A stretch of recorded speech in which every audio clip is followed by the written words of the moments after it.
యెషయా గ్రంథము 53 అధ్యాయము 3వ వచనం చదువుతున్నాము. అతడు తృణీకరింపబడిన వాడును, ఆయను మనుషుల వలన విసర్జింపబడిన వాడును, వ్యసనాక్రాంతుడుగాను వ్యాధిని అనుభవించిన వాడుగాను మనుషులు చూడనొల్లని వాడుగాను ఉండెను. అతడు తృణీకరింపబడిన వాడు గనుక మనం అతన్ని ఎన్నిక చేయకపోతేమి చాలా. ప్రియులరా, అతడు తృణీకరింపబడిన వాడు ఆయను అని చెప్పి రాయబడింది. దేవుని కుమారుడు లేక మనిషి కుమారుడు లేక మధ్యవర్తి లేక లోక పాపమును మోసుకొని పోవు దేవుని గొర్రెపిల్ల, ఇలాంటి రక్షకుడు భూమి మీదకి వచ్చినప్పుడు ఆయన తృణీకరింపబడిన వాడును ఆయను అని చెప్పి రాయబడింది. తృణీకరించబడ్డారు. దేవుడే మనుషుల చేత తృణీకరించబడ్డారా? దేవుడే కదా మనుషులను చేసినది. మరి దేవుడే చేసిన దేవుడే అంటే సృష్టిని మనుషులను సమస్తమును చేసిన దేవుడే తృణీకరించబడ్డారా? అవును, తృణీకరించబడ్డారనే రాయబడుతుంది. తృణీకరించబడడం ఈ లోకములో బాధలన్నిటికంటే ఒక పెద్ద బాధ ఏమిటంటే తృణీకరించినప్పుడు వచ్చేదే పెద్ద బాధ. తృణీకరించబడినప్పుడు చాలా బాధ వస్తుంది మనుషులకి. తృణీకరించబడినప్పుడు మనకు తెలిసినటువంటి ఒక సహోదరుడు, ఇంకా పిల్లలు లేరు, వివాహం అయ్యి 5-6 సంవత్సరాలు అయినది. ఆయన ఒక విద్యావంతురాలైన అమ్మాయిని వివాహం చేసుకునేను. కానీ ఈయనకుండిన సాధారణమైన స్థితి, ఆమెకుండిన హై పొజిషన్ స్థితి సరిగ్గా కలవనందున ఎప్పుడూ తృణీకరించబడేవాడు. తన అత్తమామల చేత తాను వివాహం చేసుకున్నటువంటి అమ్మాయి చేత తృణీకరించబడెను. తృణీకరించబడిన ఆయన ఆ బాధకు తట్టుకోలేక ఒకానొక దినమున తన ప్రాణాన్ని పోగొట్టుకోవాల్సి వచ్చింది.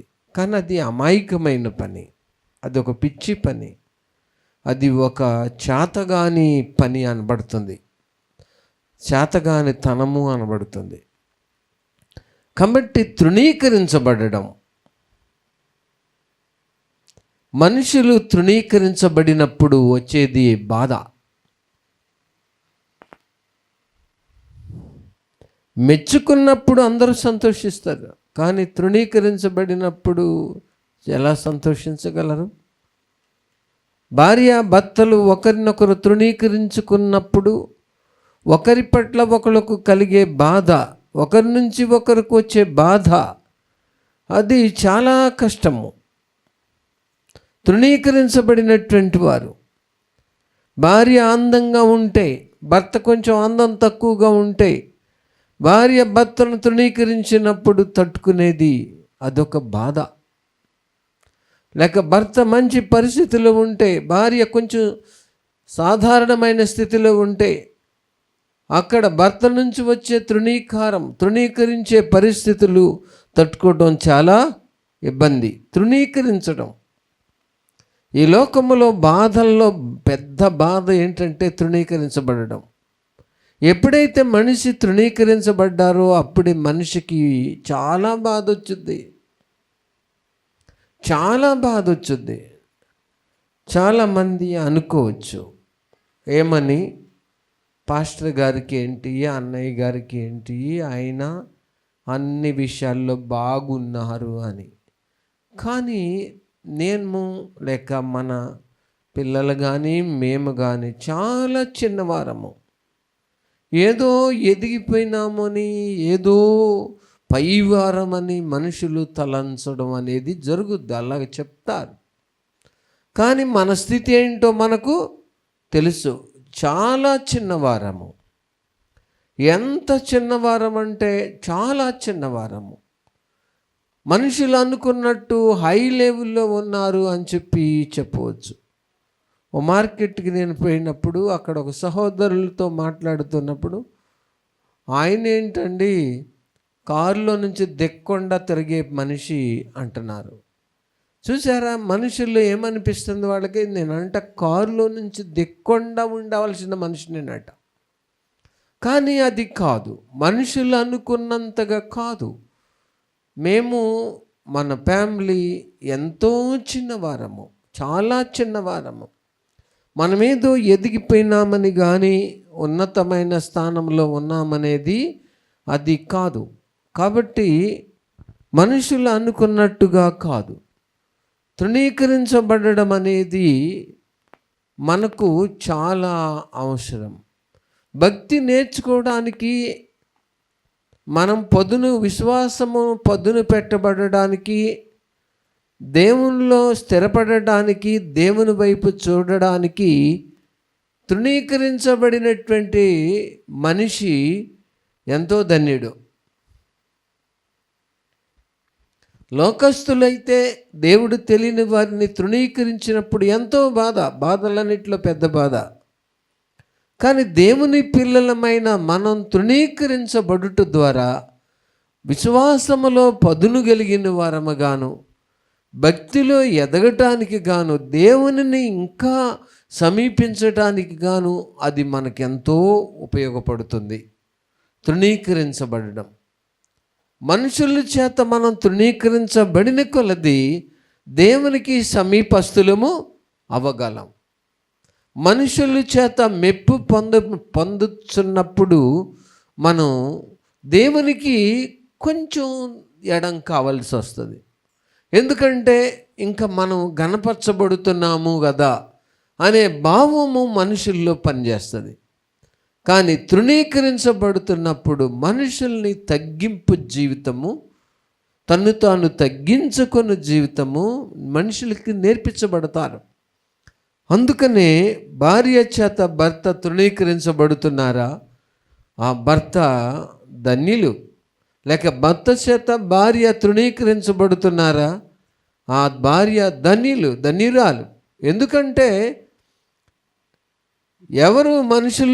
మనుషులు తృణీకరించేవారు తక్కువగా ఉండవచ్చేమో, కానీ తృణీకరించబడుట అనేది మనుషులకు చాలా అవసరం. యేసుక్రీస్తు ప్రభువుని తృణీకరించబడినారు ఆయనే.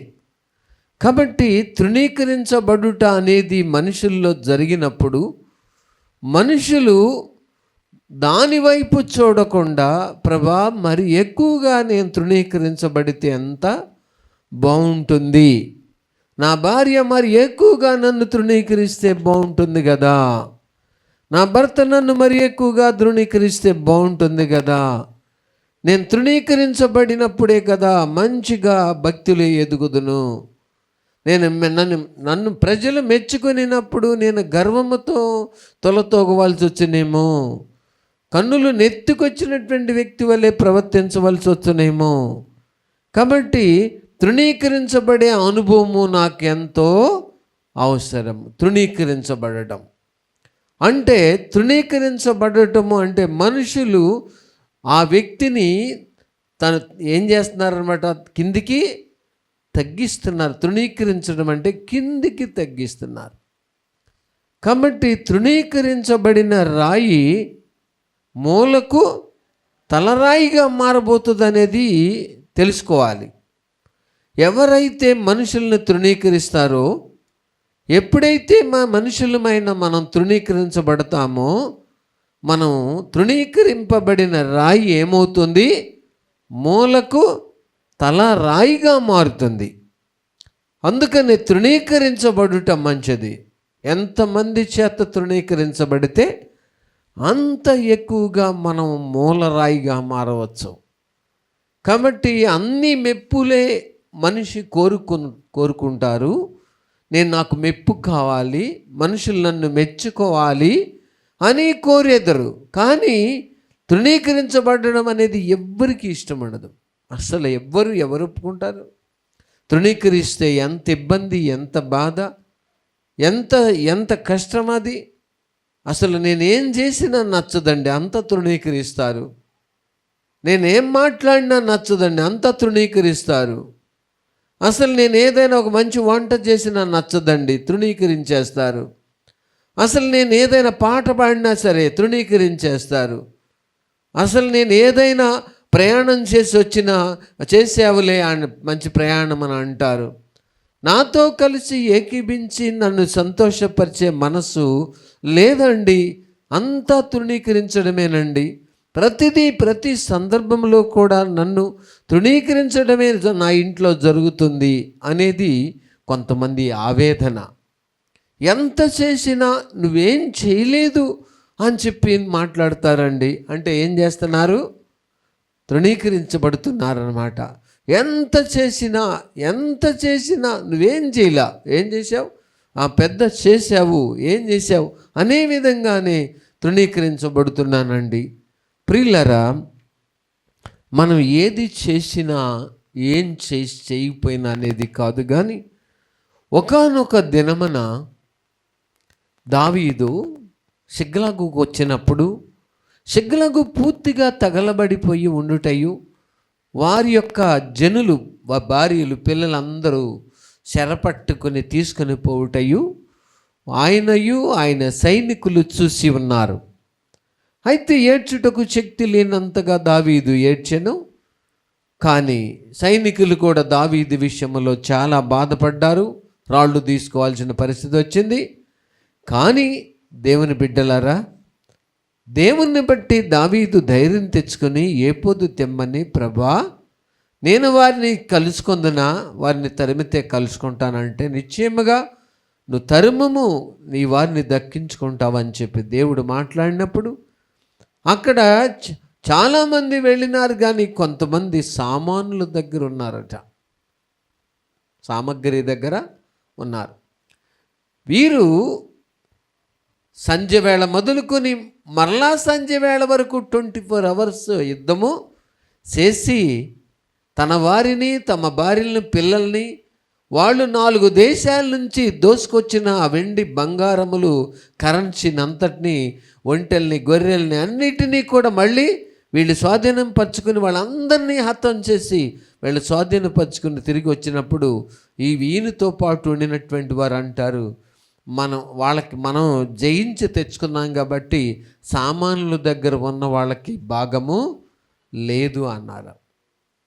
అప్పుడు దావీదు అంటారు, ఈ మాట ఎవరు ఒప్పుకుంటారయ్యా? మీరు చెప్పినది ఎవరు ఒప్పుకుంటారు? దానికి పోయిన వాని భాగం ఎంతో, సామగ్రి దగ్గర నిలిచిన వాని భాగం కూడా అంతే అని చెప్పారు. చాలు. చూసారా, చాలామంది ఎక్కువ పరిచర్య చేస్తే ఎక్కువ చేసినట్టు, తక్కువ పరిచర్య చేస్తే ఏమీ చేయలేదన్నట్టు మనం తృణీకరించబడడం అనేది లోకంలో జరగవచ్చు. కానీ తక్కువ పరిచర్య చేసినా, ఎక్కువ పరిచర్య చేసినా చేసే మనసు వాళ్ళకు వచ్చింది, ఆ పరిచర్య చేసే మనసు వాళ్ళల్లో ఉంది కాబట్టి వాళ్ళు ధన్యులు. ఉదయం 9 వచ్చి ద్రాక్ష తోటలో పనిచేసిన వ్యక్తికి అదే ధ్యానారము, సాయంత్రం 6 వచ్చి పనిచేసిన వానికి కూడా అదే ధ్యానారము. ముందొచ్చిన వ్యక్తి అంటారు, నేను మార్నింగ్ 9 వచ్చి సాయంత్రం 6 వరకు కష్టపడ్డాను, ఎండబాధ అంతా సహించాను, నాకు ఒక ధ్యానారం ఏంటి, ఇప్పుడే గంట క్రితం వచ్చిన అతనికి కూడా నాతో సమానం చేశారేంటి అని అంటే ప్రభు అంటారు, నీవు ఒక ధ్యానారం అనేకే కదా ఓ ఒడంబడికి చేసుకున్నావు, నా సొమ్ముతో నేను ఇచ్చుట నీకు కడుపు మంటగా ఉందా అని చెప్పి ప్రభు మాట్లాడారు. అవును దేవుని బిడ్డలారా, పరిచర్య చేసే మనసు ఒక వ్యక్తికి వచ్చింది అంటే వాళ్ళు చిన్నది చేసినా, పెద్దది చేసినా, ఎక్కువసేపు పరిచర్య చేసినా, తక్కువసేపు పరిచర్య చేసినా మనం అట్టి వారిని చూసి తృణీకరించడం మంచిది కాదు. చేశారా లేదా? చేశారా లేదా? మన చేతికి 5 ఏళ్ళు ఉన్నాయి. 5 ఏళ్ళు సమానంగా ఉన్నాయా? ఒకటి కురసగా ఉంది, ఒకటి పెద్దగా ఉంది, ఇంకోటి పెద్దగా ఉంటుంది. కానీ అన్నీ కూడా పనిచేసేటప్పుడు ఏం చేస్తాయి? ఐక్యత కలిగి ఉంటాయి. నేను పెద్దేళ్ళు కాబట్టి ఎక్కువ కష్టపడాలనేది ఉండదు, చిన్నేళ్ళు కాబట్టి తక్కువ కష్టపడాలనేది ఏముండదు. అన్నీ కలిసి ఉన్నప్పుడే అక్కడ ఒక బలమైన పట్టు అనేది దొరుకుతుంది. చిన్నది పెద్దది అన్నీ ఏమవ్వాలి? కలవాలి. అలాగే చిన్న పరిచర్య చేసిన వాళ్ళు పెద్ద పరిచర్య చేసిన మన మనసులు ఏమవ్వాలి? కలవాలి. మన మనసులు కలవకుండా మనం తృణీకరించడం అనేది మనుషుల్ని చూసి పెద్ద చేశారు, ఏం చేశారు అని చెప్పేసేసి తృణీకరించడం అనేది మనకు మంచిది కాదు. కాబట్టి దేవుని పరిచర్యలో చాలామంది ఇలాగే పరిచర్య చేస్తూ ఉండి కూడా తృణీకరించడం అనేది జరుగుద్ది. దేవుని బిడ్డలారా, మీ ఇంటిలో లేక మన గృహాల్లో తృణీకరించుచున్నామా? ఉదయం వచ్చిన 9 గంటలకు వచ్చిన వ్యక్తికి ప్రభు అదే ధ్యానారం ఇచ్చినారు, సాయంత్రం 6ంటికి వచ్చిన వ్యక్తికి కూడా అదే ధ్యానారం ఇచ్చినారు. ఏంటి ప్రభా ఇలా చేశారంటే, అది నా సొమ్ము, నీకు ఎంత ఇవ్వాలని చెప్పాను ఫస్ట్లో, నేను అదే నీకు ఇచ్చాను, నేను నీకు అన్యాయం ఏమీ చేయలేదని ప్రభు చెప్పారు. అలాగే దేవుని బిడ్డలారా, ఈ సృష్టి 9ంటికే జనాలు రావాలంటే రాకపోవచ్చు. అంటే అతని మనస్సు 6ంటికి రావడానికి ఏమైంది? మనసు కుదిరింది. కాబట్టి 9ంటికి వచ్చిన వానికి ఫస్ట్ కుదిరింది, 6ంటికి వచ్చిన వానికి కుదిరింది. కాబట్టి మనసు కుదిరటానికి ఇంత టైము పట్టింది. పరిచర్య చేయడానికి, ద్రాక్ష తోటలో పనిచేయడానికి మనసు కుదరటానికి ఎంత టైం పట్టింది కాబట్టి ఏదో ఒక రకంగా అసలు ద్రాక్ష తోటలో అడుగు పెట్టారు. అది కావాలి, ప్రభు యొక్క ఉద్దేశం అది. అందుకని దేవుని బిడ్డలారా, తృణీకరించబడుట అనేది మనిషి జీవితంలో జరుగుతుందా? నువ్వు సరిగ్గా అందంగా లేవు అని చెప్పి మనుషులు తృణీకరిస్తున్నారా? అసలు నువ్వే బట్ట ధరించినా అసలు నగలు ధరించినా బాగోవు అని చెప్పి తృణీకరించబడుతున్నారా? లేక మీ ఇంటికి వస్తే అసలు మీ ఇల్లు బాగోదు, అసలు మీరేంటో అదొక రకంగా ఉంటారు అని తృణీకరించబడుతున్నారా? తృణీకరించబడుతున్న మనుషులు ఏమవుతారు? దేవుడు ఏం చేస్తారు? మూలకు తలరాయిగా చేస్తారు. ప్రభా, నేను తృణీకరించబడుతున్నానా? మంచి చేసి దేవుని యందు భయభక్తులు కలిగి ఉండి తృణీకరించబడుతున్నానా? అది నాకు హితమగును. కానీ నా ప్రవర్తనలో సరైన స్థితి లేకుండా, మాదిరికరంగా లేకుండా నేను తృణీకరించబడుతున్నానా? అది హితము కాదు. ఒక్కసారి జ్ఞాపకం చేసుకొని మీ సన్నిధి మాత్రం ఉంచమని, ఇచ్చిన కొద్ది మాటలు మా హృదయాల్లో ఫలింపచేయమని యేసు నామమున అడుగుతున్నాం తండ్రి, ఆమేన్.